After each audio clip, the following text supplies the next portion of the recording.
2 പതിറ്റാണ്ടോളം കോഴിക്കോട് ജനത കാത്തിരുന്ന മലാപ്പറമ്പ് മാനാഞ്ചിറ റോഡ് പ്രാവർത്തികമായിരിക്കുകയാണ്. ഇന്നത് ജനങ്ങൾക്ക് മന്ത്രി PM മുഹമ്മദ് റിയാസ് തുറന്നു കൊടുക്കുകയാണ്. സംഭവബഹുലമായ 2 പതിറ്റാണ്ടുകളാണ് കഴിഞ്ഞു പോകുന്നത്. എന്താണ് താങ്കൾക്ക് പറയാനുള്ളത്? അല്ല, ഇത് ദീർഘകാലത്തെ ആവശ്യമാണ്. ഞങ്ങളൊക്കെ കുട്ടിക്കാലത്തുള്ള സമയത്ത് ഈ റോഡിൻ്റെ ആവശ്യം വന്നതാണ്. പല സാങ്കേതിക പ്രശ്നങ്ങളും പല തടസ്സങ്ങളും ഉണ്ടായി. അവസാനം വെള്ളിമാട് കുന്ന് മുതൽ മാനാഞ്ചിറ വരെയുള്ള 8.5 കിലോമീറ്റർ എന്തായാലും യാഥാർത്ഥ്യമാക്കാൻ LDF സർക്കാർ നിശ്ചയദാർഢ്യത്തോടുകൂടി പൊതുവെ ഇടപെട്ടു. അങ്ങനെ ഇടപെട്ട് മുന്നോട്ട് പോയപ്പോഴാണ് ഇതിൻ്റെ ഒരു ഭാഗം മലാപ്പറമ്പ് മുതൽ വെള്ളിമാട് കുന്ന് വരെ ദേശീയപാതയുടെ ഒരു പുതിയ പദ്ധതിയിൽ പെട്ടുപോയി, മലാപ്പറമ്പ് മുത്തങ്ങ പദ്ധതി. അപ്പോൾ അതിന് NOC കിട്ടാതെ പിന്നെ പ്രവൃത്തി നടക്കില്ല. ഞങ്ങളുടെ മുമ്പിൽ പിന്നെ 2 വഴികളാണ് ഉണ്ടായത്. ഒന്നുകിൽ പൂർണ്ണമായി NOC കാത്തുക, അല്ലെങ്കിൽ മലാപ്പറമ്പ് മുതൽ മാനാഞ്ചിറ വരെയുള്ള ഭാഗം പ്രവൃത്തി ആരംഭിക്കുക, 2ആയി മുറിച്ച് മറ്റ് ഭാഗത്തിന് വേണ്ടി NOCക്ക് വേണ്ടി വെയിറ്റ് ചെയ്യുക. രണ്ടാമത്തെ മാർഗമാണ് വകതിരിവോടുകൂടി ഞങ്ങൾ സ്വീകരിച്ചത്. അതിൻ്റെ ഭാഗമായി ഇപ്പോൾ പ്രവൃത്തി പൂർത്തീകരിക്കാനായി. അതിൻ്റെ ഒരു പ്രത്യേകത എന്താണെന്ന് വെച്ചാൽ, ഈ പ്രവൃത്തി ഇന്ന് പൂർത്തീകരിച്ച് റോഡ് നാടിന് നൽകാൻ സാധിച്ചപ്പോൾ മറ്റേ ഭാഗത്തിന് NOC കിട്ടി. അതിൻ്റെ പ്രവൃത്തി ഉദ്ഘാടനം കൂടി ഇന്ന് നടക്കുകയാണ്. ഈ റോഡ് ഒരു ദിവസം ശരാശരി മണിക്കൂറിൽ 700 വാഹനങ്ങൾ പോകും. ശരാശരി 700 വാഹനങ്ങൾ. അപ്പം അങ്ങനെ പരിശോധിക്കുമ്പോൾ ഒരു ദിവസം 15,000-ലധികം വാഹനങ്ങൾ ഈ റോഡ് ഉപയോഗിക്കുന്നുണ്ട്. മണിക്കൂറുകൾ ഇവിടെ ഗതാഗതക്കുരുക്കാണ്. അപ്പോൾ ഈ റോഡ് വരുന്നതോടുകൂടി ജനങ്ങൾക്ക് മണിക്കൂറുകൾ ഗതാഗതക്കുരുക്ക് ലാഭമാണ്. 15,000 വാഹനങ്ങൾക്ക് ഉണ്ടാവുന്ന സമയലാഭം വർഷങ്ങളുടെ സമയത്തിനേക്കാൾ കൂടുതലാണ്. അപ്പോൾ ഒരു സർക്കാരിന് ജനങ്ങളോട് ചെയ്യാൻ വേണ്ടി പറ്റുന്ന ഏറ്റവും വലിയൊരു കാര്യം ഇതാണ്. ഏറ്റവും അധികം ആളുകൾ ഉപയോഗിക്കുന്ന റോഡ് ഇപ്പോൾ നല്ല നിലയിൽ നല്ല വീതി കൂട്ടി ഡിസൈൻ റോഡായി ഒരു ട്രാഫിക് ബ്ലോക്കും ഇല്ലാതെ ആളുകൾക്ക് പോകാൻ പറ്റുന്നു. എല്ലാ സൗകര്യങ്ങളും ഉണ്ടാവുന്നു. അത് ഏറ്റവും അധികം നാടിന് ഗുണകരമാകുന്ന ഒരു സ്ഥിതിയാണുള്ളത്. മനുഷ്യനെ സംബന്ധിച്ചിടത്തോളം പെട്ടെന്ന് ആശുപത്രിയിൽ വീട്ടിലൊരാൾക്ക് അസുഖം വന്ന് എത്തിക്കാൻ പെട്ടെന്ന് പോകാൻ തടസ്സങ്ങളില്ലാത്ത റോഡ്, അല്ലെങ്കിൽ പരീക്ഷ എഴുതാൻ പോകുന്ന റോഡ്, അതല്ലെങ്കിൽ ജോലിക്ക് പോകാനും നേരത്തെ വേഗത്തിലെത്താനുള്ള റോഡ്, ഇതൊക്കെ സമയം ലാഭിക്കാൻ പറ്റുന്ന നിലയിൽ നവീകരിക്കപ്പെടണം, വീതി വർദ്ധിക്കണം. അതാണ് ഇതിലൂടെ സാധിച്ചത്.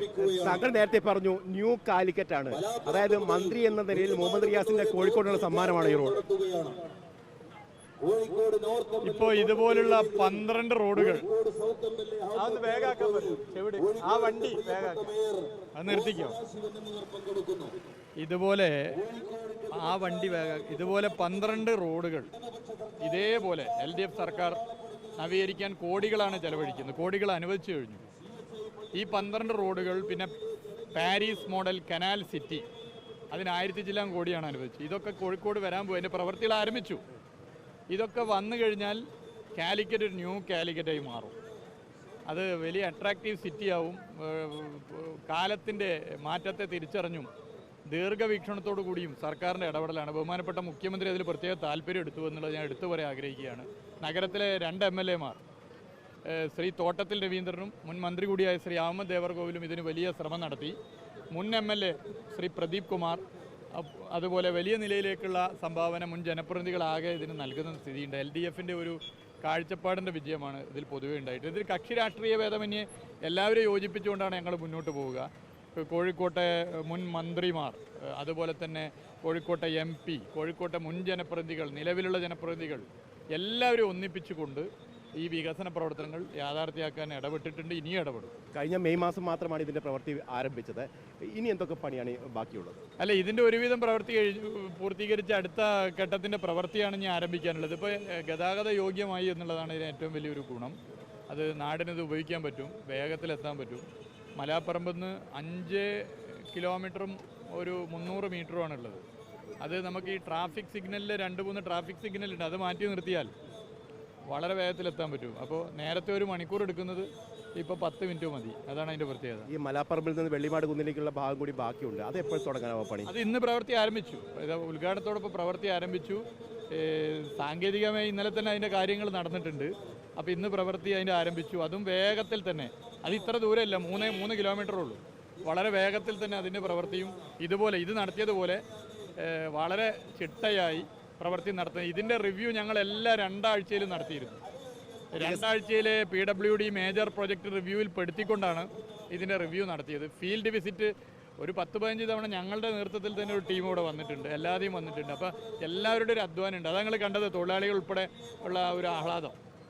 ഈ വികസനം ജനങ്ങൾക്ക് അനുഭവവേദ്യമാവുന്ന നിലയിലാണുള്ളത്. തെരഞ്ഞെടുപ്പിലേക്ക് പോകുമ്പോൾ എന്താണ് ആത്മവിശ്വാസം?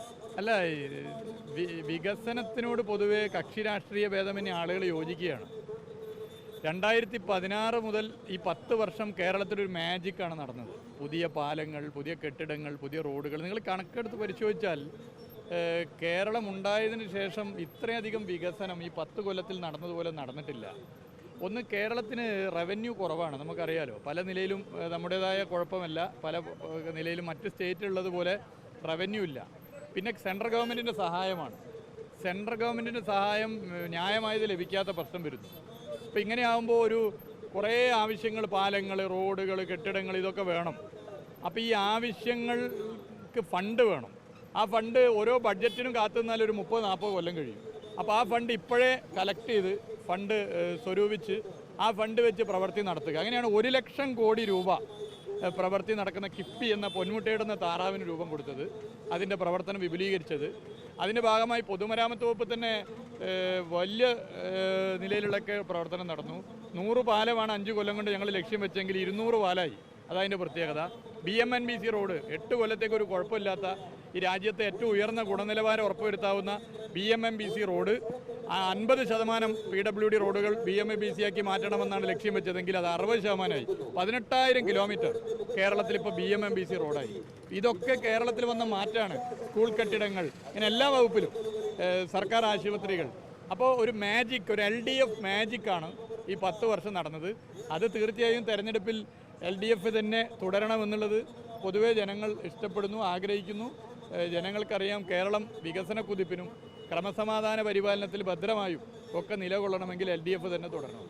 ഏതായാലും നന്ദി റിപ്പോർട്ട് ടിവിയോട് പ്രതികരിച്ചത്. ഇദ്ദേഹം പറയുന്നത് ന്യൂ കാലിക്കറ്റാണ് ഇനി ദൃശ്യമാൻ പോകുന്നത്. അതായത് മാനാഞ്ചിറ മലാപ്പറമ്പ് റോഡ് വന്നതോടുകൂടി തന്നെ ആ നിലയിലേക്ക് കോഴിക്കോട് ഒരു വികസന രംഗത്ത് കുതിച്ചുചാട്ടം ഉണ്ടാകുമെന്നാണ് പറയുന്നത്. അതോടൊപ്പം തന്നെ തെരഞ്ഞെടുപ്പിലേക്ക് പോകുമ്പോൾ ഈ വികസനങ്ങളൊക്കെ ആത്മവിശ്വാസം നൽകുന്ന ഘടകമാണ്. വീണ്ടും ഒരു ഇടതുപക്ഷ സർക്കാർ അധികാരത്തിൽ വരുമെന്നുള്ള ശുഭപ്രതീക്ഷയോട് കൂടി തന്നെയാണ് അദ്ദേഹം ഈ റോഡിൻ്റെ നിർമ്മാണം പൂർത്തീകരിച്ചതിൻ്റെ ഉദ്ഘാടനം നിർവഹിക്കുകയും ചെയ്തത്. ഷനിൽ കണ്ണനൊപ്പം reporter AK Abhilash, in reporter, Kozhikode.